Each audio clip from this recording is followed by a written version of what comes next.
personal hong binisita ni Pangulong Ferdinand Marcos Jr. sa Camp Ricarte Station Hospital sa Puerto Princesa City ang dalawang sundalong Pilipino na nasugatan habang ginagampanan ang kanilang tungkulin sa Ayungin Shoal diyan sa may West Philippine Sea.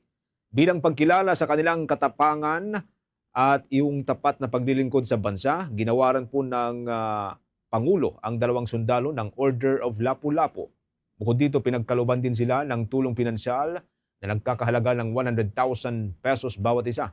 Ipinabot din ng Pangulo ang buong suporta ng gobyerno sa mga miyembro ng Sandatahang Lakas ng Pilipinas na patuloy na dinedepensahan ang soberanya ng Pilipinas at mga karapatan ng ating bansa.